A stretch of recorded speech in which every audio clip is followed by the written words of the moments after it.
My girlfriend and I of 6 months recently broke up. I know we did not date for that long, but the breakup really did hurt me. It was a Friday night. I was scrolling through social media and saw pictures of my ex out at a bar with her new guy friend. I was home alone at my place, and this enraged me. The only way to deal with the anger was to drink the bottle of Hennessy that I had. I know this was not the best way to deal with the breakup, but I was depressed and heartbroken. I needed to drink these feelings away. As I started to get a little more buzzed, I decided to hop onto Tinder and try my luck. It sounds shallow, but I just wanted a quick hookup and nothing serious. I started swiping right on everyone. It did not matter. After about 20 minutes of swiping, I finally got a match.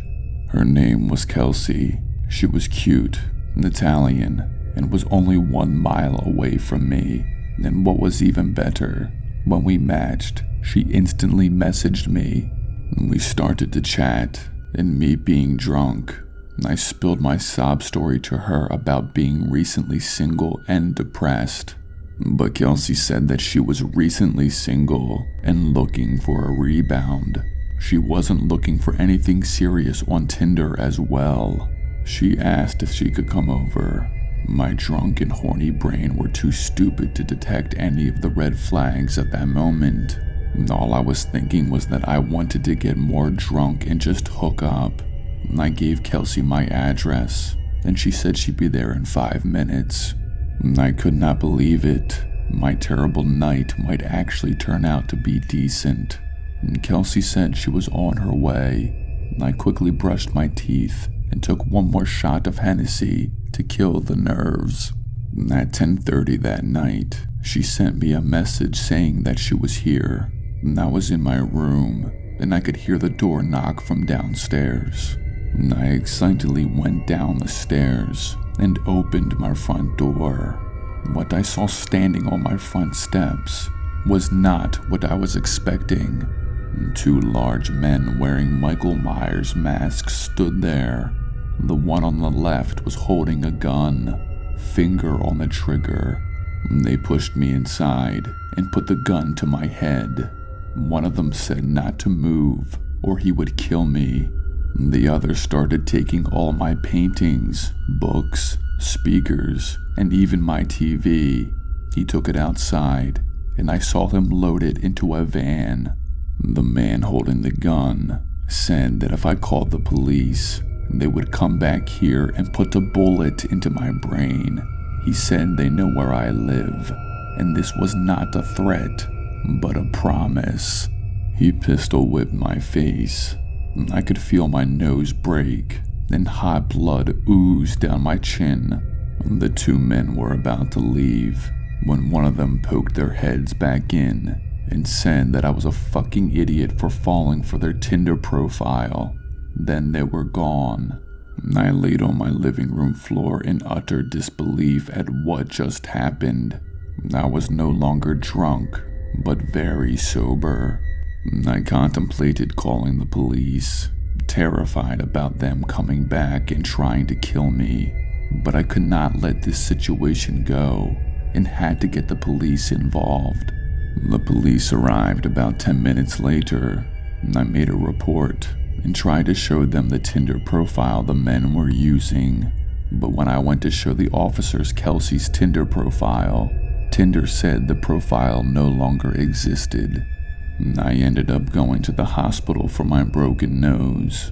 It would heal, and there was no major nerve damage. I just felt like a complete and total idiot. I used horrible judgment and was thinking with my dick rather than my head. Lesson learned. If it seems too good to be true on Tinder, it probably is.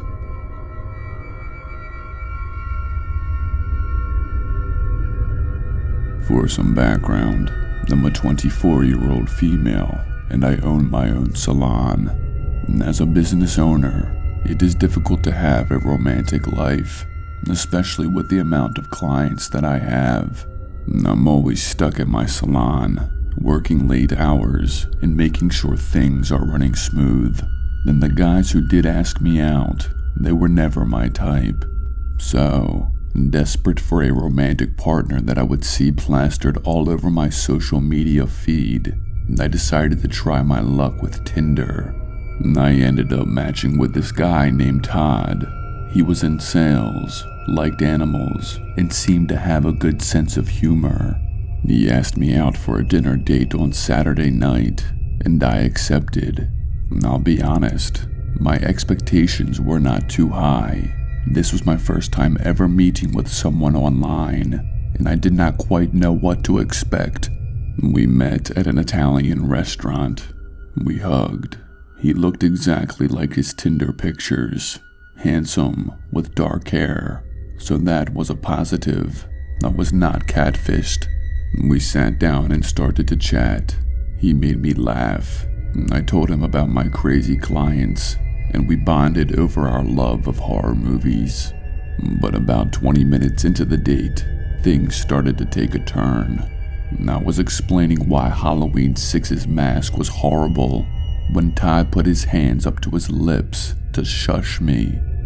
I was a bit taken aback, but I stopped talking, waiting to see why he shushed me. Then, I shit you not, Todd got on one knee, pulled out a ring from his back pocket, and asked me to marry him. I laughed at first, thinking this was some kind of prank, but Todd stayed on his knee and said that this was not a joke and he was being dead serious. I laughed nervously because there was no way this guy would possibly ask me to marry him, and we have not even finished our first date yet. But he would not get off his knee, and there were other tables now looking at us, wondering what my answer was going to be. My face grew super hot. I still could not believe that this was happening. This was not normal at all. Todd said he knew that when he swiped right on me, that I was going to be his wife, and that we would have children and a life together. All sorts of bells and red flags were going off in my head.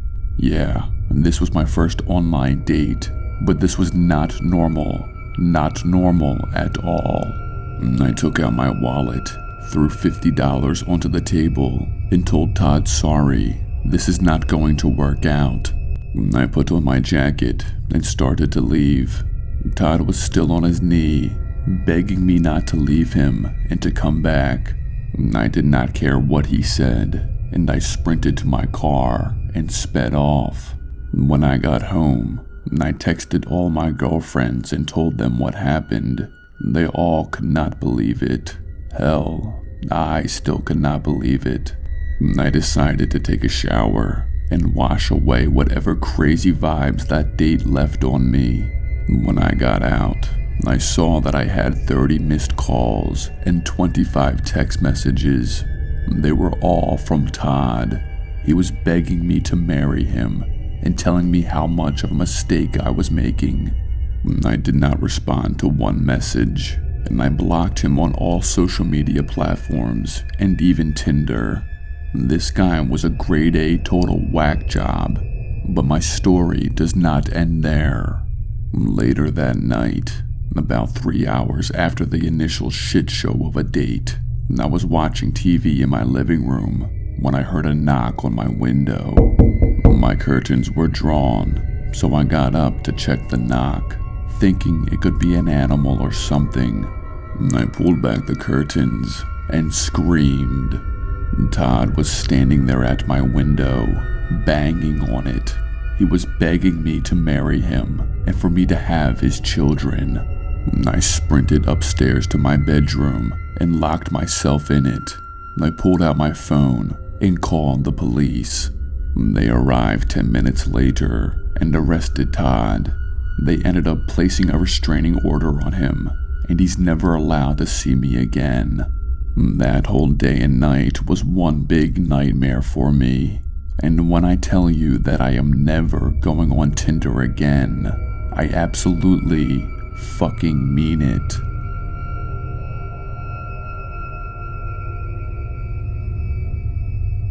I'm a 22-year-old male who was recently single, and like most people my age, I hopped onto Tinder to find a rebound to help soften the pain. I was swiping one Friday night, bored, and hoping to match with someone remotely interesting. Eventually, I matched with a girl named Emily. She was cute and only 4 miles away from me. We talked back and forth for about an hour, and I decided to shoot my shot and ask her over. Surprisingly, she said yes, and she said she'd be over soon. By 10:30 that night, Emily showed up at my place, and we actually had a really good time together. We drank red wine and talked about Halloween trivia. She even showed me her impersonation of doing The Exorcist. We both ended up pretty drunk at my place, and I offered for her to spend the night. Emily agreed. We ended up watching a movie in my room and then fell asleep. Around 2 in the morning, I woke up. I heard something moving around downstairs. I looked around my bedroom and noticed that Emily was gone. A little concerned, I made my way downstairs to see if it was Emily making the noise, which would be weird considering how late it was at night. I went downstairs. My living room was empty. Then I heard the noise again. It was coming from the kitchen. I entered the kitchen and turned on the lights. I was not prepared for what I saw. Emily was on all fours, drinking from a bowl of water on the ground. She was gulping up the water as if she was a dog. This creeped me the fuck out. I called out to her, asking her what she was doing. Emily stopped drinking from the bowl and turned towards me.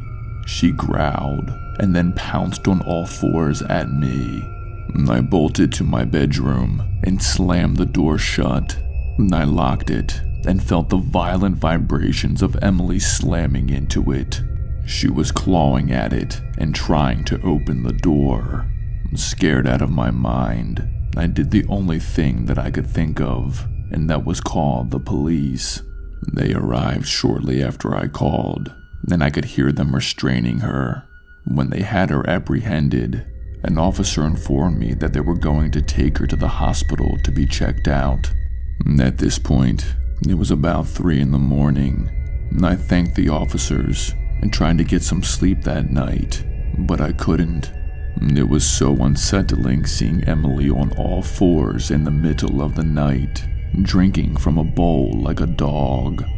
I am now very cautious when it comes to meeting people online. Sometimes you just never know how people really are.